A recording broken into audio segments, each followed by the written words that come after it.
Hello, I'm Kate. Hi, I'm Annette, and we're from Bartholomew County Public Library. March is Women's History Month, so this month we'll be focusing on interesting women in Bartholomew County history. We're here in City Cemetery, and then we'll be traveling to Garland Brook Cemetery and then Harmony Cemetery in Azalea. And we want to give a special thanks to Garland Brook for letting us film there, and also to Paulette Roberts. And it looks like there are some dark clouds rolling in, so hopefully we can avoid the rain. So one of the women that we want to speak about is Prentice Smith. Her actual full name is Prentice Orrin King Smith.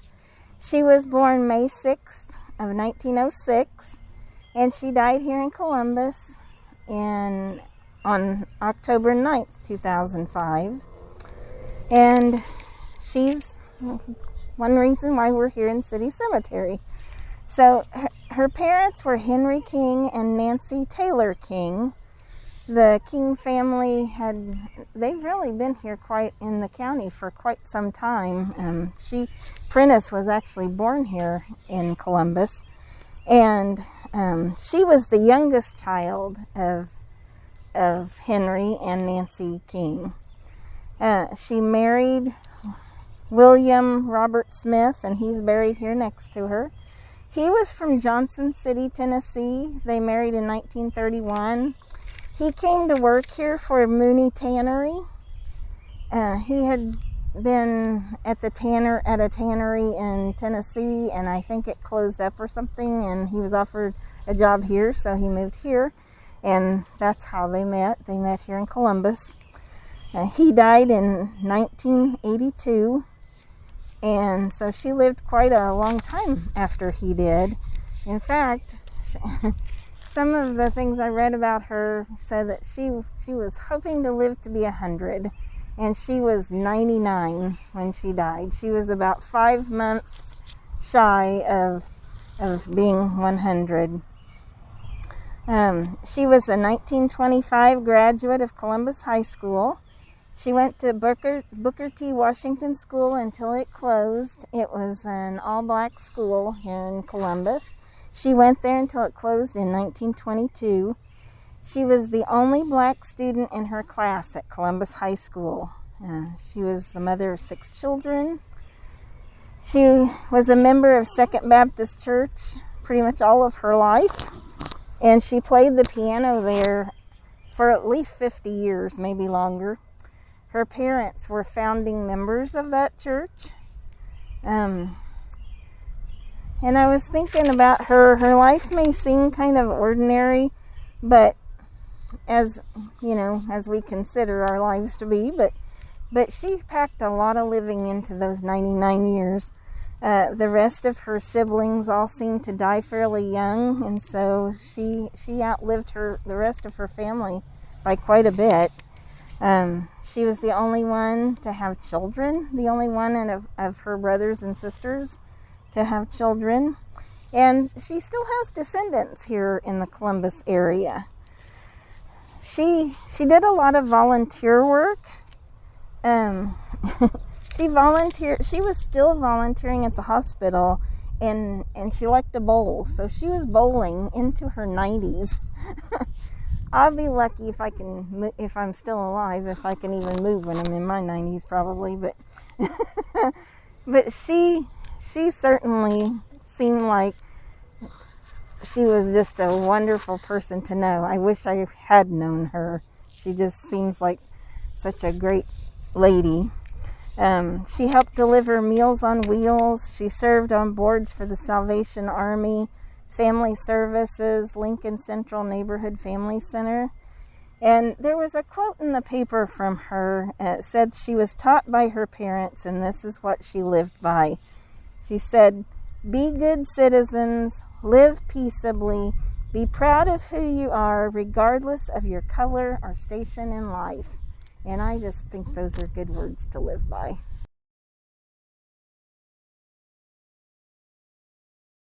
You came from Adair County, Kentucky. How about your mother? She also came from there. Were you born here in Columbus? Yes, I was. 81 years ago. You have to make your own self. Right. If you don't want to be nobody, you're nobody. But if you want to be somebody, then that's what I've always drilled in my children's head. So we're here in Garland Brook Cemetery, and this is the first time we've taped or filmed from Garland Brook. So I'm here with Paulette Roberts, and we are going to talk about a couple of essential women that were a part of this community.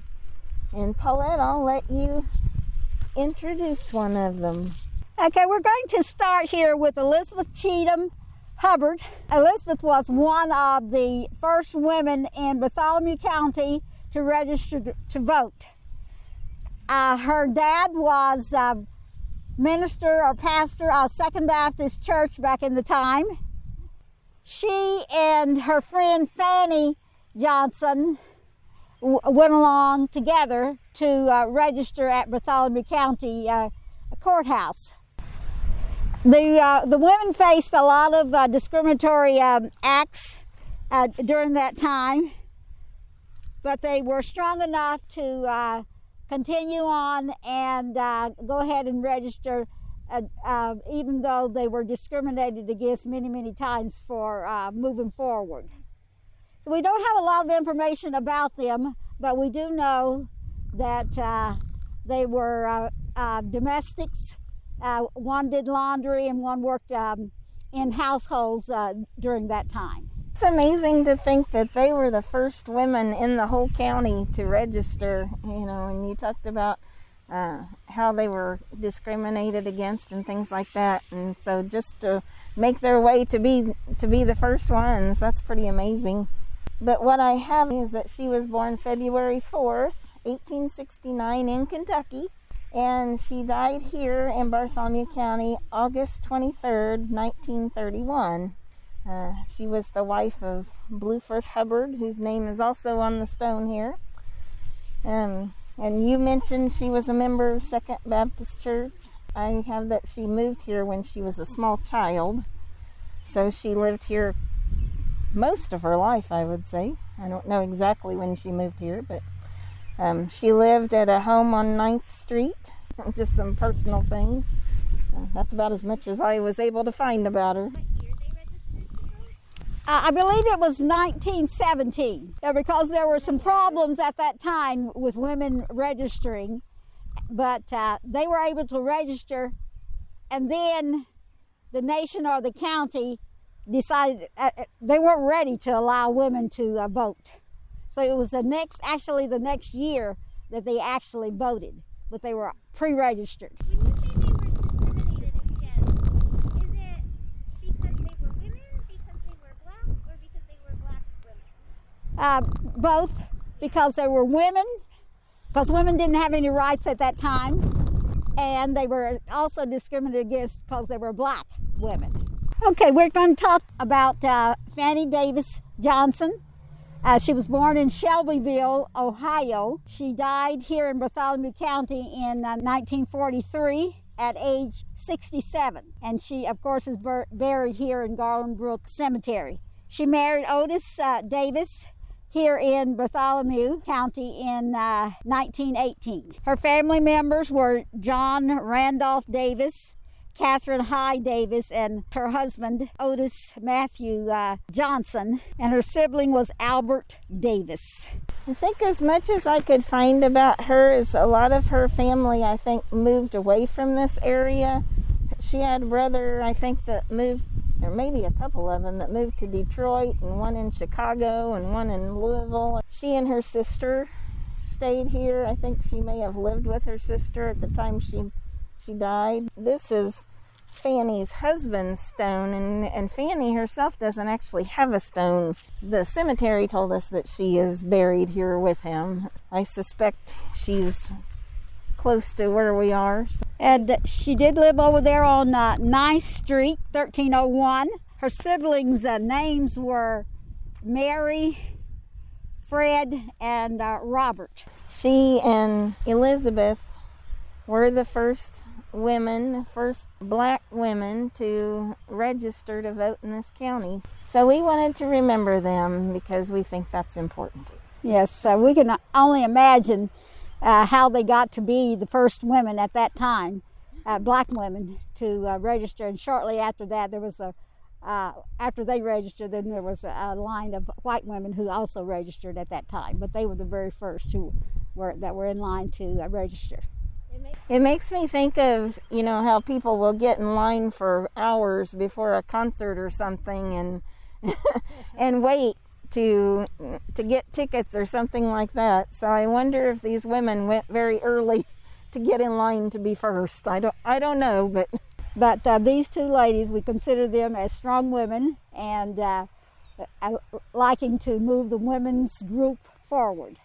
And I believe at that time it was called the women's suffrage movement, because women across the nation were marching here and there to register to vote and to get rights for women. So these were the two leaders here in Bartholomew County who were trying to move women forward. Attention to Jean Llewellyn Norbeck. And Jean Norbeck was born here in Columbus in 1912, November 14th of 1912. She graduated from Columbus High School in 1929, and while she was in high school, she developed an interest in flying planes. But while she was still in high school, she participated in many of the normal high school functions that kids participate in. She was a member of the debate club and the science club and the dramatic club. She was on the Triangle staff, which is the school's newspaper. She was the editor-in-chief of the Log, which is the yearbook for the high school. She was in the Honor Society her senior year, and she was secretary of her junior and senior class. She graduated with honors from the State College of Washington at Pullman, which is Washington State, and that's where she actually met her husband out there, but they didn't really get together, I don't think, until later after her college days, but they were married in September of 1940 in Hawaii, and they were actually in Honolulu at the time when Pearl Harbor was attacked on December 7th, 1941. They were living in Hawaii at that time. And so sometime after that, in 1943, her husband Edward joined the U.S. Army Intelligence Service, and Jean came home to Columbus, but she didn't stay. She wanted to do her part for the war effort, and since she had a love of flying while she was in college, she actually got her pilot's license. She went to the pilot's training to get more pilot's training for the Women's Air Force Service pilots, which is also called the WASP. If you've ever heard that, it's Women's Air Force Service pilots.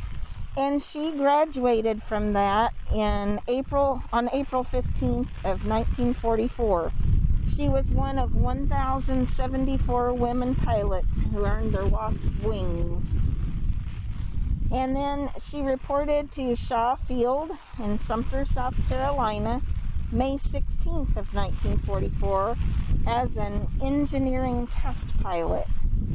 And so her job was to analyze problems that needed repair and to put repaired aircraft through rigorous tests to make sure that they were safe for the pilots during World War II. She was doing one of these tests when she was killed. She was killed in 1944. So I wanted to share with you an account of Jean in her final flight. Evidently, she and another pilot tossed a coin to see who would get which plane to test. There were two up to be tested, and Jean got the BT-13. She got one of those, and so she took it up for a test flight. there was a form, evidently, Form 1A, reported that there was a heavy left wing. And so she was to test that and see if that was true and what needed to be done with it and things like that. And so she took off and put the plane through its paces in the test area. And she decided to return to the field, and she slowed the plane as she entered the landing pattern. But without warning, that left wing, which was the problem wing, it dipped, and she was flying very low because she was approaching for, trying to land the plane. But because that left wing dipped, it made her roll over, and she was flying too low to be able to correct that, and so the plane crashed, obviously, with her in it, and she died immediately. The interesting thing, if you go to the Atterbury-Bacalar Museum webpage, or if you go out to the Atterbury-Bacalar Museum out at our local airport, they have some information about Jean Norbeck.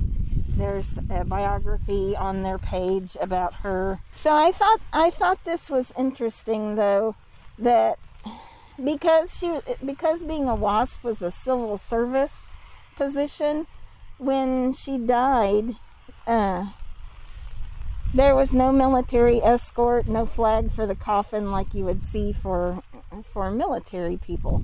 And so the people at the air base, according to the local website, the people at the air base chipped in to cover the expenses, and the base commander made it possible for an officer to escort her home.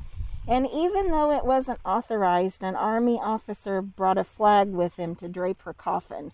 And it's said that the family still has that flag. So, she definitely was someone that for Women's History Month we want to highlight, because she made such a contribution during World War II, and even though her life was short, she made an impact.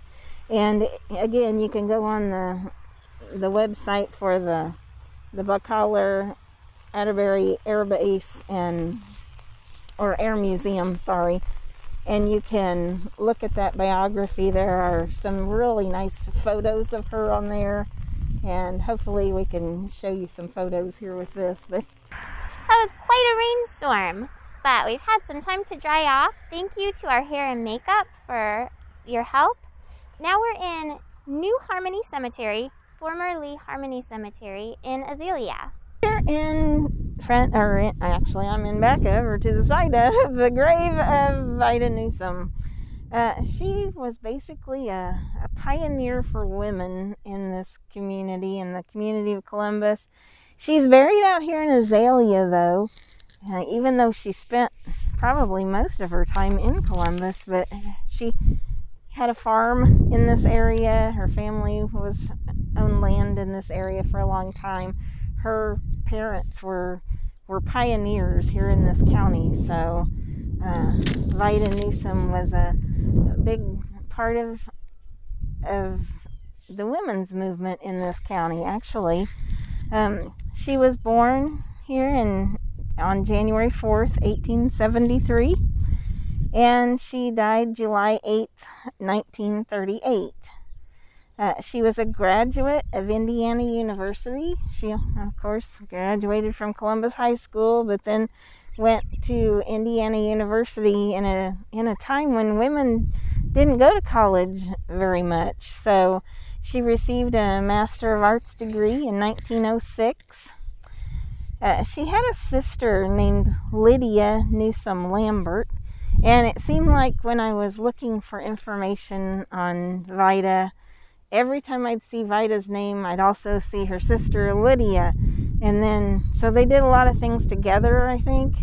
And then after Lydia married, I think she was a little more involved with her family life, so they sort of went their own ways, I guess, so to speak. And Vida developed different interests. She never married, so she was involved in so many different organizations I'm sure I can't name them all even, but I will name some of them. Locally, she was a member of the Missionary Society at the Presbyterian Church. And she was part of the Culture Club in Columbus. It was a social organization for women. They did a lot of philanthropic ideas and did a lot of things in the community. I believe they may even still be a group. I don't know.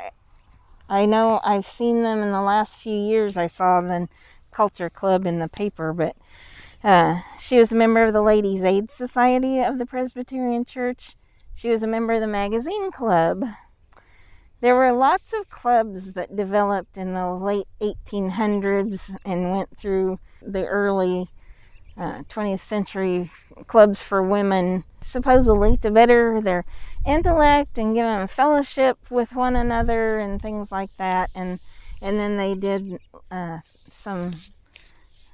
some philanthropic endeavors on the side. So, but she was a member of lots of clubs. She was secretary for the Indian Association for the Study and Prevention of Tuberculosis, which was just a terrible disease that was so prevalent during that time when she lived, until they got a vaccination for it, which is what we're talking about now, getting your vaccine. She was on a committee to sell membership certificates in the City Hospital Association to allow the hospital to do charity work and pay its expenses. She was a member of the Columbus Grange, and I imagine that was because she had a farm. Seemed to be, something for a lot of farmers were part of that. I thought this was interesting too. She was on a committee to receive the Liberty Bell when it arrived by train for public viewing. So it came to Columbus, and she was on this committee to receive it, and she was very involved not only in social interests, but she had a lot of historic interests too. She was one of the original members of our local historical society. And when Indiana celebrated its 100-year anniversary, Vida Newsom wrote a whole pageant for the county, and we have a couple copies of that in the Indiana room. They're reference books, so they can't be checked out, but you can always come and look at them. But she wrote this whole pageant that was performed on Labor Day weekend, so it was in September of 1916. And so it's just kind of, she had her hand in so many things, and everybody knew her. One of the things I think that impressed me about her was that she was part of what was called the Playground Association. She worked so hard with a group of people to bring a playground to the children in Columbus. I never really thought about how the kids didn't have any place to go and play. But she worked with a group and raised money. The playground the first playground in Columbus was at 12th and Sycamore Streets. And she worked very hard to get that playground to Columbus. And the mayor at that time was Mayor Barnaby. And I thought this was kind of interesting too, the sentiment of some people. You always have people for things and people on the other side. And so Mayor Barnaby said some people had declared there was no need for a public playground in Columbus because the whole city was a playground. He pointed out that times have changed, and with so many automobiles and motorcycles on the street, it's now unsafe to turn children loose and tell them to go play where they will. So they wanted to bring these playgrounds to Columbus, and she worked very hard to get that done and continued to work on those things. Then other playgrounds were added later on, and There was an article in the paper back in 1976 saying how she was a champion of women's rights. And she was. Well, she was actually president of that playground association. And the other thing, they had to raise their own money for these playgrounds. She was instrumental in securing an enactment of the legislation, the Indiana State Legislature, to provide for the appropriation of funds for fifth-class cities for playground purposes. I guess Columbus at that time was considered a fifth-class city, and with its size and everything. So there was no money appropriated for that type of thing. She worked to get legislation changed so that there were funds to devote to these playgrounds. She was also one of the ladies instrumental in seeing to it that that women could vote. She had a big part in that as well. She was actually an official with the Indiana State Federation of Women's Clubs. She was in so many clubs, she eventually was over all the clubs in the state of Indiana. She became president of that in 1913, and she held different positions within that organization. She was chosen as a chairman of the delegation to the Suffrage Convention from Bartholomew County in 1912, and a member of the Indiana Franchise League. And so the thing about Vida, with all that she did, she was out and about even the day before her death. She had been out on, maybe even that day. So according to the newspaper, she had been in good health. She had been out each day, and nothing unusual going on, but she went home, and some of the neighbors, I guess, missed her and hadn't seen her for a couple days. And I think that was, she went in on Friday, and by Monday, I think it was, some of them contacted her brother, and I think he brought a policeman with him or something. But anyway, they came to check on her and found her in her bed. She died in her sleep, evidently. I don't know what the cause of death was. I didn't look that up. But, there was a woman, she was only 65 at the time of her death. And you think of all the things that she was involved in, all of the things that she did in the community and throughout the state. Someplace I even read that she was part of a committee to make Turkey Run our first state park.